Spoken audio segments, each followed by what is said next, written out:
వేల ఏనుగులను చంపిన వ్యక్తి, వందల పోలీసులను హతమార్చిన నేరస్తుడు. అయితే అదే వ్యక్తిని అడవుల్లోని ప్రజలు దేవుడిలా ఎందుకు పూజించారు? ఈ ప్రశ్నకు సమాధానమే వీరప్పన్ కథ. ఒక స్మగ్లర్ ఎలా విప్లవకారుడిగా మారాడు? ప్రభుత్వం మోస్ట్ వాంటెడ్ అని చెప్పిన వ్యక్తిని ప్రజలు హీరోగా ఎందుకు చూశారు? వీరప్పన్ నిజంగా ఎవరు అతడు? ఈ వ్యక్తిని పట్టుకోవడానికి 20 సంవత్సరాలు, 220 కోట్ల రూపాయలు, 3 రాష్ట్రాల పోలీసు బలగం. కానీ చివరకు ప్రశ్న ఒక్కటే: వీరప్పన్ నేరస్తుడా లేక వ్యవస్థకు బలమైన వ్యక్తా? అడవుల్లో పోలీసుల కన్నా ఒక స్మగ్లర్పై ప్రజలకు ఎక్కువగా నమ్మకం ఎందుకు వచ్చింది? చట్టం విఫలమైనప్పుడు అడవుల్లో పుట్టిన తిరుగుబాటు కథే వీరప్పన్. వీరప్పన్ చనిపోయాడు, కానీ అతని కథ ఇప్పటికీ భారతదేశాన్ని ప్రశ్నిస్తుంది. హాయ్ ఫ్రెండ్స్, నా పేరు సుధా. భారతదేశ చరిత్రలో ఒక వ్యక్తి ఉన్నాడు. అతడిని ప్రభుత్వం మోస్ట్ వాంటెడ్ క్రిమినల్ అంటుంది. కానీ అడవుల్లో ఉన్న ప్రజలు మాత్రం అతడిని దేవుడిగా కూడా పూజించారు. వేల ఏనుగుల హత్యలు, వందల మంది పోలీసుల మరణం, వేల కోట్ల విలువైన చందనం స్మగ్లింగ్. అంతటి నేరస్తుడు అయిన వీరప్పన్కు ప్రజల మద్దతు చాలా బాగా లభించింది. ఈ ప్రశ్నలన్నిటికీ సమాధానమే ఈరోజు నేను చేసేటువంటి వీడియో. వీరప్పన్ జన్మించింది తమిళనాడు, కర్ణాటక సరిహద్దుల్లోని గోపీనాథం అనే చిన్న గ్రామంలో. అతని మామ కూడా చందనం స్మగ్లర్. ఆయన దగ్గరే ఆయుధాల వాడకం, అడవుల్లో జీవించడం నేర్చుకున్నాడు. మొదట చిన్న చిన్న పనులు, తర్వాత అడవుల్లో ఏనుగుల వేట, ఏనుగు దంతాల వ్యాపారం ద్వారా వీరప్పన్ సంపాదన చాలా వేగంగా పెరిగింది. చివరికి ఆ అడవుల్లో ఒక్క ఏనుగు కూడా మిగలలేని పరిస్థితి వచ్చింది. ఏనుగుల వేట అతిగా పెరగడంతో ఫారెస్ట్ డిపార్ట్మెంట్ జోక్యం చేసుకుంది. కానీ వేల ఎకరాల అడవిలో ఒక మనిషిని పట్టుకోవడం అసాధ్యం. కొంతమంది స్థానిక శత్రువులను వీరప్పన్ను చంపమని పంపారు. కానీ వీరప్పన్ వారందరినీ ఒక్కొక్కరిని గుర్తించి హతమార్చాడు. ఇక్కడ నుంచే అతడు కేవలం స్మగ్లర్ కాదు, భయంకరమైన క్రిమినల్గా మారాడు. ఇక ఎర్రచందనం ప్రపంచంలోని అత్యంత విలువైన కలప. ప్రభుత్వం పూర్తిగా నిషేధించిన వీరప్పన్ వేల టన్నుల చందనం స్మగ్లింగ్ చేశాడు. అడవికి దగ్గర గ్రామాల ప్రజలకు ఉద్యోగాలు ఇచ్చాడు. వారికి పోలీసుల కన్నా వీరప్పన్ దగ్గరే రక్షణ లభించింది. ఇక్కడే ప్రజల దృష్టిలో వీరప్పన్ రాబిన్ హుడ్ అయ్యాడు. ఇక 39 ఏళ్ల వయసులోనే 15 ఏళ్ల ముత్తులక్ష్మిని ప్రేమించి పెళ్లి చేసుకున్నాడు. ఇదే సమయంలో తమిళనాడు, కర్ణాటక ప్రభుత్వాలు వీరప్పన్ ప్రమాదాన్ని గుర్తించాయి. ప్రత్యేక పోలీస్ దళం అంటే స్పెషల్ టాస్క్ ఫోర్స్ ఏర్పాటు చేశారు. వేల మంది పోలీసులు, హెలికాప్టర్లు, అత్యాధునిక ఆయుధాలు. కానీ అడవుల రాజైన వీరప్పన్ను ఎవరూ పట్టుకోలేకపోయారు. అతడికి అడవిలోని ప్రతి చెట్టు, ప్రతి బాట తెలుసు. పోలీసులు వచ్చారు, పోయారు. వీరప్పన్ మాత్రం అస్సలు కనిపించడం లేదు. ఇక ఇప్పుడు మన స్టోరీలోకి శ్రీనివాస్ ఎంటర్ అయ్యారు. శ్రీనివాస్ ఎవరు? శ్రీనివాస్ ఒక ఫారెస్ట్ ఆఫీసర్, ఐఏఎస్ అధికారి. అతని పని వీరప్పన్ను పట్టుకోవడం. అందుకే గవర్నమెంట్ శ్రీనివాస్ను సత్యమంగళం అడవుల్లోకి పంపింది. ఇది తమిళనాడు, కర్ణాటక సరిహద్దు ప్రాంతం. ఇదే వీరప్పన్కు బలమైనటువంటి అడ్డా. కానీ ఇక్కడ శ్రీనివాస్ గారు తను ఒక ప్రశ్న వేసుకున్నారు. వీరప్పన్ను చంపితే సమస్య అనేది తీరుతుందా అని. కానీ ఆయన మనసు కాదు అని సమాధానం చెప్పింది. శ్రీనివాస్ గారు ఒక విషయం గమనించారు. వీరప్పన్ను ఒంటరిగా ఏమీ చేయలేము అని. గ్రామ ప్రజల సహకారం లేకుండా అతడు అడవిలో ఒక్కరోజు కూడా బతకలేడనే విషయం తెలిసింది. వీరప్పన్ బలము అంటే ప్రజల మద్దతు అని ఆయన గ్రహించారు. ఇక శ్రీనివాస్ గారి ప్లాన్ ఏంటంటే వీరప్పన్ను చంపడం కాదు, ప్రజలను వీరప్పన్ నుంచి విడదీయడం అని. అందుకే అతను ఆయుధాలు కాదు, ప్రజల నమ్మకాన్ని ఆయుధంగా వాడాడు. ప్రజల నమ్మకాన్ని పొందడం కోసం శ్రీనివాస్ గారు గ్రామాల్లో దేవాలయాలు రిపేర్ చేయించారు. ఉచిత వైద్య శిబిరాలు కూడా పెట్టించారు. ఇళ్లు కట్టించారు. ప్రభుత్వ సహాయం నేరుగా ప్రజలకు అందేలా చూశారు. మొదటిసారి ప్రజలు ప్రభుత్వం కూడా మనల్ని చూసుకుంటుంది అనే భావన కలిగేలా చేశారు. దీనివల్ల నెమ్మదిగా మార్పు మొదలైంది. ప్రజలు పోలీసులకు భయపడడం తగ్గింది. వీరప్పన్పై ఆధారపడటం కూడా చాలా తగ్గింది. కొందరు వీరప్పన్ గురించి సమాచారం ఇవ్వడం కూడా మొదలుపెట్టారు. ఇది వీరప్పన్కు తెలిసి చాలా ప్రమాదకరం అని భావించాడు. వీరప్పన్కు చాలా కోపం వచ్చింది. వీరప్పన్ ఇలా ఆలోచించాడు: స్పెషల్ ట్రాన్స్పోర్ట్ ఫోర్స్ నన్ను కాల్చితే శ్రీనివాస్ ప్రజల మనసులు మార్చేస్తున్నాడు అని. ప్రజల మద్దతు పోతే అడవుల్లో నా రాజ్యం కూలిపోతుందని. అందుకే శ్రీనివాస్ ఎలా అయినా సరే చంపాలి అని అనుకున్నాడు. అందుకే శ్రీనివాస్ను ప్రధాన శత్రువుగా భావించాడు. కానీ ఇక్కడే శ్రీనివాస్ గారు చాలా పెద్ద తప్పు చేశారు. ఒకసారి ఎస్టీఎఫ్ వీరప్పన్ను చుట్టుముట్టింది. అందరూ ఎదురు చూస్తున్న క్షణం. కానీ శ్రీనివాస్ గారు కాల్చొద్దు, రక్తపాతం ఆపాలి, వీరప్పన్ను బ్రతికేలా లొంగ తీసుకోవాలి అనేని చెప్పారు. కానీ వీరప్పన్ తప్పించుకున్నాడు. ఇక అప్పుడే శ్రీనివాస్ గారికి అతని సోదరికి ఏదో అక్రమ సంబంధం ఉందని చెప్పి పుకార్లు షికారులు చేశాయి. ఇది వీరప్పన్ వరకు తెలిసింది. కుటుంబ గౌరవం వీరప్పన్ చాలా ముఖ్యంగా భావిస్తాడు. ఆ పుకార్ల ఒత్తిడితో అతని సోదరి ఆత్మహత్య కూడా చేసుకుంది. ఇక ఇక్కడ నుంచి అధికార పోరాటం కాదు జరిగింది, వ్యక్తిగత ప్రతీకారంగా మారిపోయింది.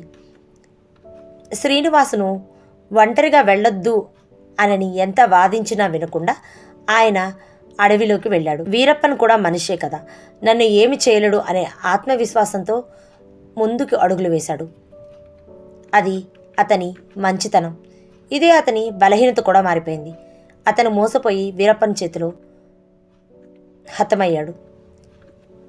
శ్రీనివాస్ సరి అయిన ఆలోచనే చేశాడు. ప్రజల నమ్మకాన్ని గెలుచుకున్నాడు. కానీ వ్యవస్థ కాపాడలేకపోయింది. శ్రీనివాస్ చనిపోయిన రోజే శాంతి మార్గం కూడా చనిపోయింది. ఇక్కడ వీరప్పన్ను చంపడం కష్టమే, కానీ శ్రీనివాస్ చూపించినటువంటి మార్గం అనేది వీరప్పన్ మనకి అవసరం లేదు అనేటువంటి భావన ప్రజల్లో కలిగించగలిగింది. ఇక శ్రీనివాస్ మరణం తర్వాత ఎస్టీఎఫ్ మరింత కఠినంగా మారింది. గ్రామాలు తగలబెట్టారు, అమాయకులను అరెస్ట్ చేశారు, స్త్రీలపై అమానుష దాడులు జరిగాయి. ఇక్కడే ప్రజలు ప్రభుత్వాన్ని కాదు వీరప్పన్ను ఆశ్రయించారు. వీరప్పన్ పోలీస్ స్టేషన్లపై దాడులు, పోలీసుల హత్యలు కూడా చేశాడు. రెండు పక్షాల మధ్య నలిగిపోయింది సాధారణ ప్రజలు. ఇక 2000 సంవత్సరం Kannada super star doctor Raj Kumar అపహరణ.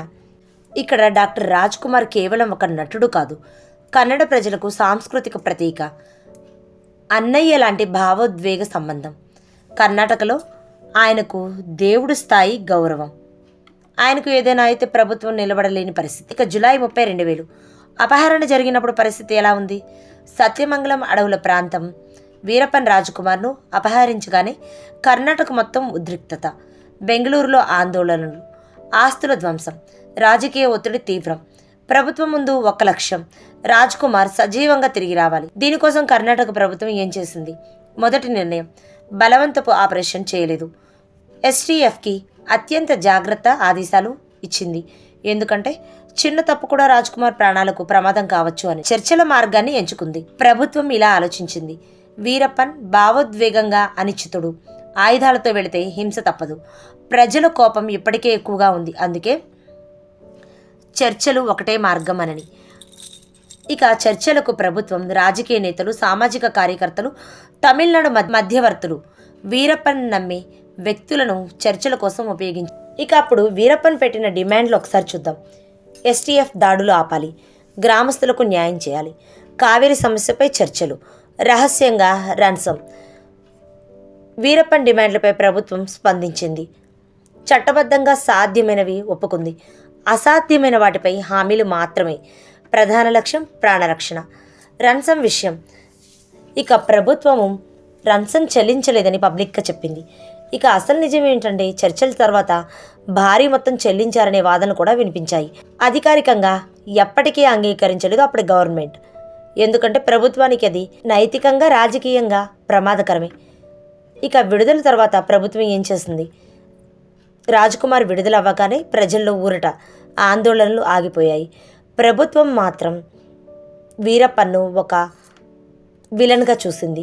ఇక్కడ ప్రభుత్వం చేసిన పెద్ద తప్పు ఏంటంటే వీరప్పన్ను హీరోలాగా మారనిచ్చింది. ఈ ఘటనలో ప్రభుత్వం పెద్ద తప్పులు చేసిన వీరప్పన్కు అపారమైన ప్రచారం వచ్చింది.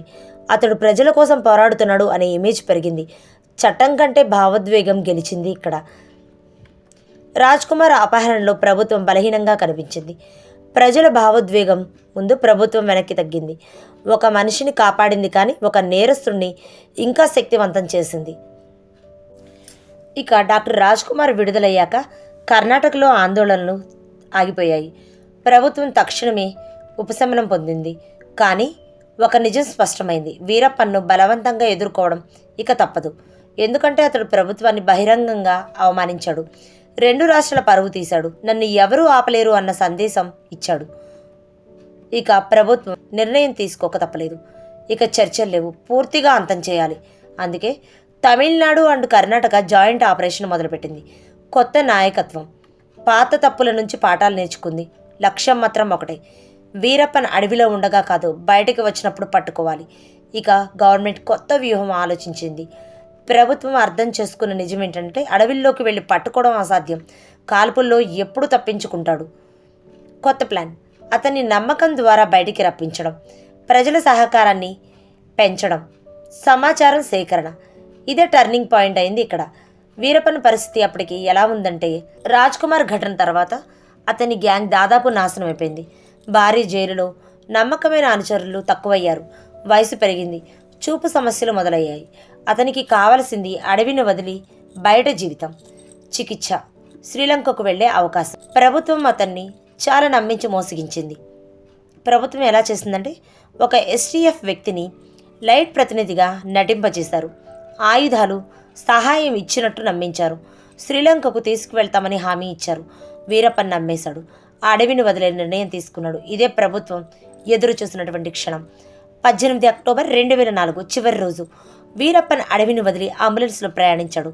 ఇది అతని జీవితంలో అడవిలో నుంచి బయటకు వెళ్ళేటువంటి మొట్టమొదటి ప్రయాణం. ఎస్టీఎఫ్ వాహనం ఆగింది. తక్కువ సమయంలో కాల్పులు. వీరప్పన్ అక్కడికక్కడే మరణించాడు. అధికారికంగా ఎన్కౌంటర్లో మరణించాడు. ఇంకా ఎందుకు అనుమానాలు వచ్చాయి?